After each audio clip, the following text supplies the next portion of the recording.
ऐसी थी जहां पर एग्रीकल्चर का जो लेवल है बहुत ज्यादा डाउन था, बहुत ज्यादा डाउन था। ठीक है जी। तो ऐसी कौन कौन सी स्टेट थी, क्या था क्या नहीं था, आज हमें वो रीड आउट करना है। ठीक है, तो अब हम इसके बारे में डिटेल में रीड कर लेते हैं, सो दैट हमारे को चीजें और अच्छे से क्लियर हो जाए। उसके बाद हमारे को ना इस चैप्टर के अंदर एक टॉपिक और बचेगा रेदर, और एक और दो और बचेंगे, तो हम उसको और वाइंड अप करेंगे तो आपका ये चैप्टर खत्म हो जाएगा। ठीक है जी। और उसके बाद इस चैप्टर का छोटा सा टेस्ट होगा। आइए हम इसको पढ़ते हैं, ऑक्यूपेशनल स्ट्रक्चर को। और आज आपको इसके नोट्स भी मिल जाएंगे। कई बच्चे मुझसे नोट्स मांग रहे थे, बेटा आपको ये नोट्स आज आपके ग्रुप पे मिल जाएंगे।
तो सबसे पहले आपके सामने आ रहा है pre dominance of agriculture structure, इसे पढ़ेंगे। देखिए हेडिंग है occupational structure on the eve of independence, की इंडिपेंडेंस के टाइम पे हमारा ऑक्यूपेशनल स्ट्रक्चर क्या था, pre dominance of agriculture sector. The agriculture sector accounted for the largest share of workforce, यानी कि हमारे देश की ज्यादातर जनता, ज्यादातर वर्कफोर्स, वर्कफोर्स का मतलब होता है बेटा जितने लोग काम कर रहे हैं, ज्यादातर लोग एग्रीकल्चर सेक्टर में लगे हुए थे, विच वॉज 72.7%। देखिए 100% लोगों में से 72.7% लोग एग्रीकल्चर में ही लगे हुए थे। Manufacturing and service sector accounted for 10.1% and 17.2% respectively. Manufacturing sector में यानी कि जो इंडस्ट्री वगैरह में मैन्युफैक्चरिंग करते हैं, इसमें सिर्फ 10% लोग काम करते थे। और सर्विस सेक्टर, सर्विस सेक्टर जैसे कि मैं आपको पढ़ा रहा हूं, टीचिंग, बैंकिंग, सर्विस, बैंकिंग का जो सेक्टर है, ये सब सर्विस सेक्टर के अंदर आते हैं, जिसमें कोई मैन्युफैक्चरिंग नहीं होती, कोई प्रोडक्ट नहीं बेचा जाता, सिर्फ सर्विसेज दी जाती हैं। तो ऐसे सेक्टर में कितने लोग थे? कुल 17.2% लोग थे।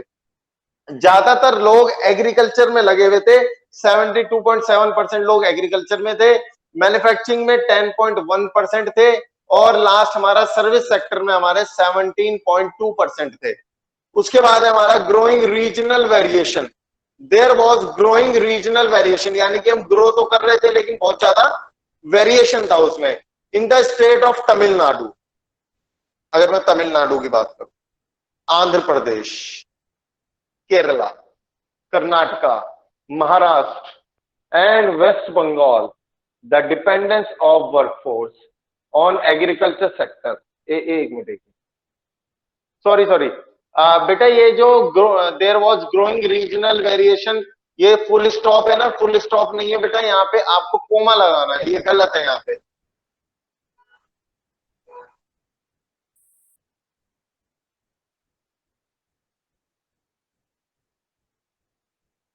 एक मिनट, एक मिनट, दोबारा पढ़ते हैं। There was growing regional variation in the state of Tamil Nadu, Andhra Pradesh, Kerala, Karnataka, Maharashtra and waste Bengal, the dependence of the workforce. अभी मैं इस लाइन को ठीक करवा रहा हूँ। On the agriculture sector decline. अच्छा अच्छा बेटा, यहाँ पे जो है ना, डिपेंडेंस ऑफ द वर्कफोर्स के बाद फुल स्टॉप नहीं है, फुल स्टॉप नहीं है। The dependence of the workforce on agriculture sector decline. On the other hand there was a increase in the share of workforce in the agriculture sector in the state of Odisha, Rajasthan and Punjab. कहने का मतलब है, जो ऊपर आपको मैंने state पढ़ाई थी, तमिलनाडु, आंध्र प्रदेश वगैरह, यहाँ पर तो लोग एग्रीकल्चर सेक्टर से दूर होते जा रहे थे क्योंकि इतना कुछ था नहीं। लेकिन अगर मैं उड़ीसा, राजस्थान और पंजाब की बात करूं, तो यहाँ पर वर्कफोर्स एग्रीकल्चर सेक्टर में बढ़ती जा रही थी, क्योंकि यहाँ पर विकास एग्रीकल्चर का ज्यादा था as compare to other state.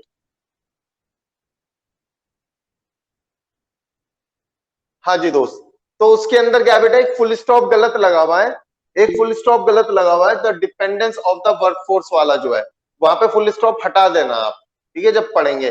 कहने का मतलब है तमिलनाडु कर्नाटका इन सब के अंदर तो वर्कफोर्स एग्रीकल्चर पे डिपेंड होने कम हो गई थी, क्योंकि यहाँ पे इतना एग्रीकल्चर सेक्टर रहा नहीं था। लेकिन अगर मैं ओडिशा राजस्थान पंजाब की बात करूं, इन स्टेट की बात करूं, तो इसमें एग्रीकल्चर पे और लोग डिपेंड हो गए थे, क्योंकि यहाँ पे एग्रीकल्चर ज्यादा था, यहाँ पे खेतीबाड़ी ज्यादा होती थी, राजस्थान पंजाब और उड़ीसा जैसे क्षेत्र के अंदर। बात समझ में आई या नहीं, जल्दी बताओ।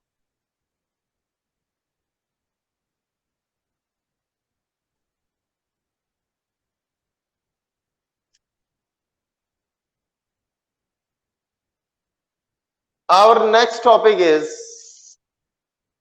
इंफ्रास्ट्रक्चर। हम इस पूरे चैप्टर को एक सिंगल पेज पर ड्रॉ करेंगे। जब हम ये चैप्टर पूरा पढ़ लेंगे तो हम पूरा चैप्टर एक इस बोर्ड पे लिखेंगे, ठीक है जी। आप और आप भी उसको नोट करिएगा, ताकि जब रिवाइज करो तो एक पेज पर सब कुछ पता लग जाए। इंफ्रास्ट्रक्चर, इंफ्रास्ट्रक्चर का मतलब क्या होता है, इंफ्रास्ट्रक्चर के अंदर क्या क्या चीजें आती हैं, ध्यान से देखिएगा। Road, sorry railway, road, communication,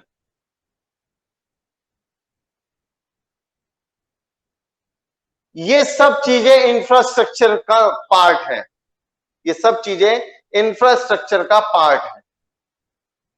एक बात बताओ, चाहे रिलायंस कंपनी हो, हाँ एयर वाटर ये सब भी है, लो लिख देता हूं, एयर वाटर ट्रांसपोर्ट।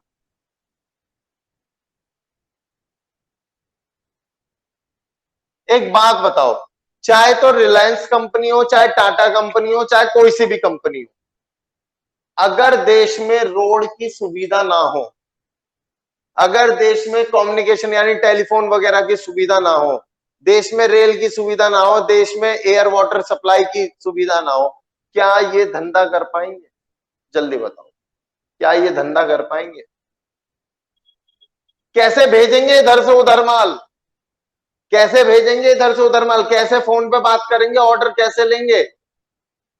यानी इंफ्रास्ट्रक्चर वो चीज होती है, इंफ्रास्ट्रक्चर वो चीज होती है जो कि दूसरी इंडस्ट्रीज को, दूसरी इंडस्ट्रीज को, चाहे वो सर्विस इंडस्ट्री हो, चाहे वो मैन्युफैक्चरिंग इंडस्ट्री हो, चाहे वो एग्रीकल्चर इंडस्ट्री हो, कोई भी इंडस्ट्री हो, जो दूसरी इंडस्ट्रीज को सपोर्ट करती है अपना बिजनेस करने,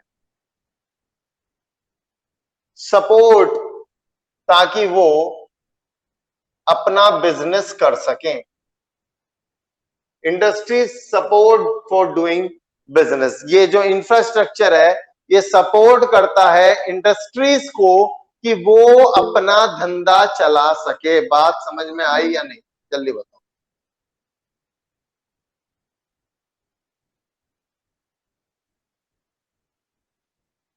अब अंग्रेजों ने इस बात को समझ लिया। अंग्रेज कह रहे थे कि भैया अगर धंधे को बढ़ाना है भारत के अंदर, या भारत से, भारत का माल बाहर लेकर जाना है, तो हमारे को ये सब चीजों की जरूरत पड़ेगी। हमें रेल चाहिए, हमें प्लेन चाहिए, हमें वाटर ट्रांसपोर्ट चाहिए, यानी शिप वगैरह। अगर ये सब नहीं हुआ तो हम यहाँ का माल वहां कैसे लेके जाएंगे, वहां का माल यहाँ कैसे लेके आएंगे? तो अंग्रेजों ने ये सब चीजें हमारे देश में शुरू करी। रेलगाड़ी शुरू कराई, अंग्रेजों ने कराई थी। एयर वाटर ट्रांसपोर्ट अंग्रेजों ने शुरू कराया था। रोड, कम्युनिकेशन, ये सब अंग्रेजों ने कराया था। पर क्या, मैं आपसे एक सवाल पूछता हूं, इन्होंने कराया अच्छी बात है, पर क्या भारत को फायदा देने के लिए करा था? जल्दी बताओ। नहीं, बिल्कुल नहीं। इन्होंने ये इसलिए करा था कि वो अपना, अपने स्वार्थ के लिए, ये साहिल जो आपने वर्ड बोला है ना बेटा, ये वर्ड में ढूंढ रहा था कि कोई ऐसा वर्ड जुबान पे आए जो कि बहुत अच्छे, स्वार्थ के लिए, अपने खुद के निजी हित के लिए, लालच से, लालच था इनका ये सब करने में। वो बात एक अलग है। अब भैया सीधी सी